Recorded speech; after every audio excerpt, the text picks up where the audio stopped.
on where we go from here. First thing I want to say, and there's a reason why I picked this the first thing I want to say, because I think it's the most important thing that we say in here, and that is I would concur strongly that both Dan and Kaufmann Krishna have given a great deal of time, a great deal of effort, a great deal of sincere passion to this party. My only hope is that passion and that sincerity, and I have no doubt about the sincerity, and the work will continue. I worked with Dan for many years. In fact, I was thinking on the way in here, I remember a conversation right after Yale College. My old guy, due to no fault of his own, the legislative race, and we had a long talk that evening about where we go from here. I felt bad then, but I have hope that we will continue. I take no, absolute, I relish nothing at this point, and I hope that we continue to work together. I want to read off of that, and there's a reason why I let off of that, because I think it's important. That's not the first thing that comes out of my mouth at this particular meeting. In terms of who am I, we've got an opportunity, in some ways the same opportunity with Danny, with me and Jim and Danny. I've got thousands of votes out there. And so I've got a voting record. If anybody's interested, we can look it up. It's through John Reedy. And if anybody certainly wants to talk with me about my views over the years, I was very lucky. I was a part for 8 years of a fiscally conservative caucus. I was a part for many years of a pro-life, pro-family caucus. And I was a part of a caucus that for 8 years was an individual freedom caucus. There were times I was looking through some of my old folders the other day about all of the hit essays that were written about me. Most of them from Democrats, some of them within the party. And I was thinking about all the faces that you have to wear when you're in the business of lawmaking. Of course, now I'm in the business of helping to elect lawmakers. But when I was in that business of lawmaking, I remember with the property rights, I kind of laugh a bit when people say, well, he's the establishment guy. I can assure you, I made many, many, many establishment people very, very irritated in those days. In fact, I remember one person wrote a letter to the editor saying, this guy's liberty. I kind of took that as a badge of honor. I remember our fight against partial birth abortions. And in that particular case, we worked with, and as a speaker pro tem, I worked with every single evangelical Christian group there was out there, and there was no space between the caucus and those groups, and there was no space between myself and those groups. Unfortunately, we lost that one. We lost that one because we passed the bill and it died. And it died because we didn't win elections in the Senate. Working with the governor, you bet I am. And I'm going to continue to work with the governor. Does that make the establishment? I looked up in a history book, and through the years, Ronald Reagan, Chuck Grassley, John Hancock, and Thomas Jefferson have all been accused of being part of the establishment. If continuing to work with the governor and continuing to work with Chuck Grassley makes me part of the establishment, let me put on that third hat. Working in economic development, I've been criticized multiple times. He's just pro-business. Or he's up business and tax, et cetera, et cetera. Let me put on that fourth hat. And I suppose if you look at a few of my votes, especially some of those votes on water quality and the environment, you may be able to throw the moderate hat at me too on occasion. Bottom line is, if you ask me what I am, I'm going to answer that I'm a Republican.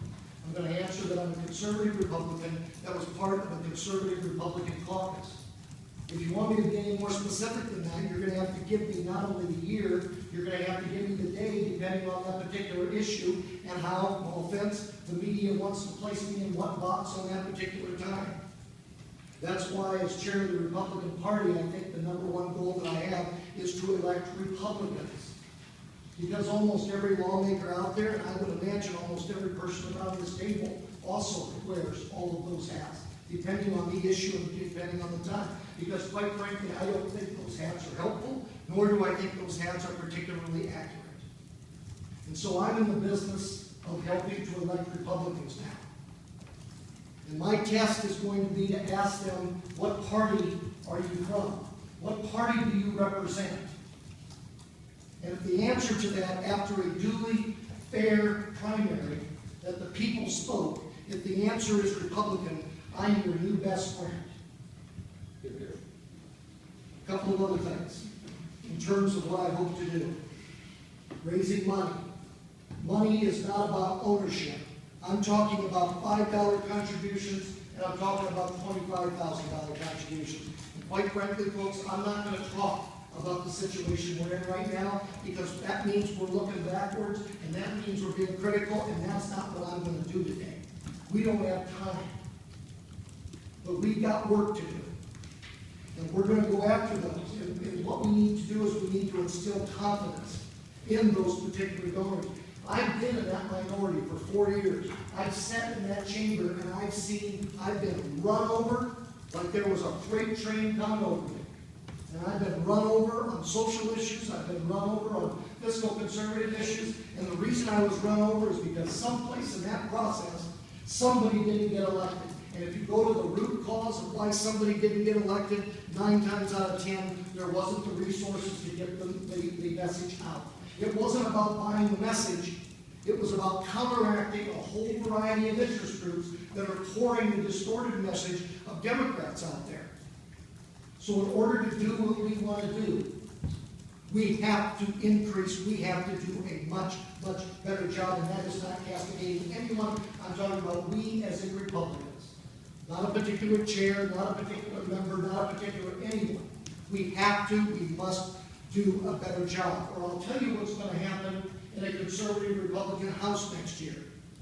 It's going to be dead on arrival because of usually one senator. That's the bottom line. And that's true in our county courthouses. That's true in the United States House of Representatives. That's true in the United States Senate. And this is not just about 2014, this is about 2016, because if we don't change things there, we've got the ultimate stopgap for what Republicans believe. And I know we all agree on that. I don't think there's any space whatsoever.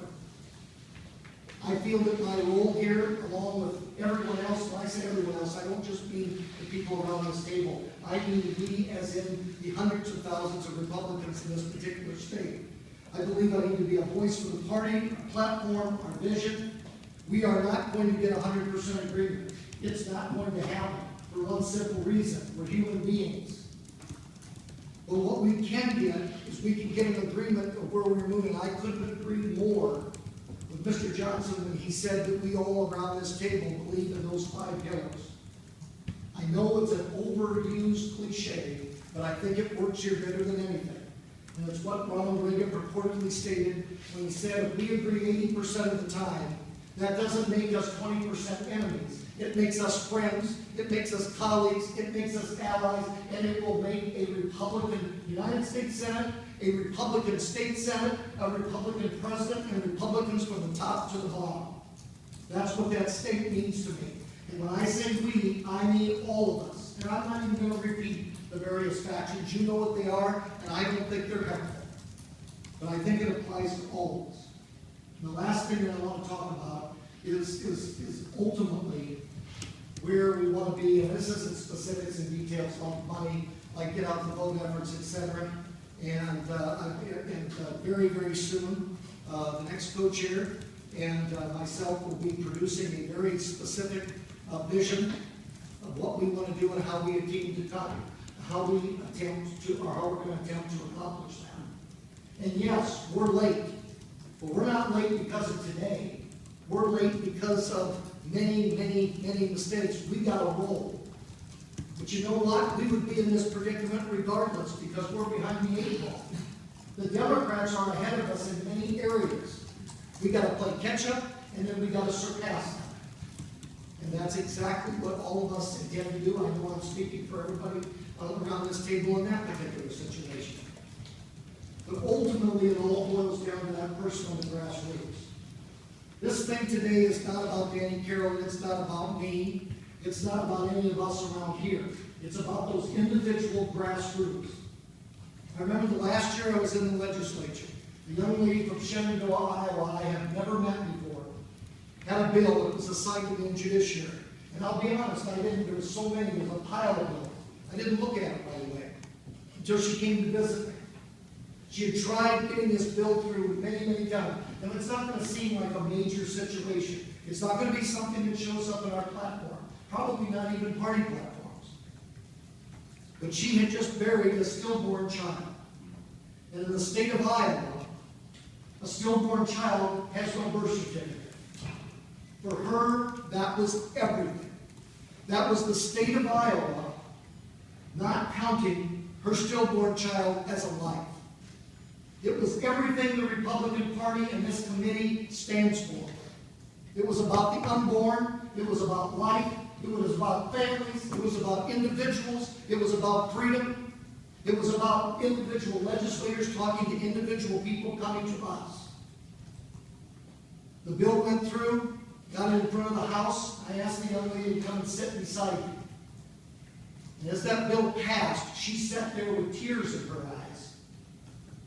Because the process and the government and everything worked the way it was supposed to work. There is nothing we can say in here as members of this Central Committee that are going to have more power than the act of that young lady sitting up on that board with those Republicans that were elected because of hard work of the grassroots, money that was raised to get our message out, that is more powerful than that. And I'll guarantee you, when it all boils down to it, we're going to go so far, and we're going to work our hearts out.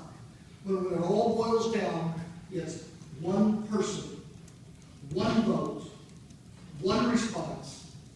And we have to have one party in order to do that. And we have the pillars. We have the themes that can unite us and bring us together. And that's precisely the reason, and here's a warning to the media when you ask me questions later. You're not going to get me to look backwards. If you want that, come and sit in my history class. Because we're moving ahead. And I humbly thank all of you for your votes, and I respect you, Tamara, for your not voting.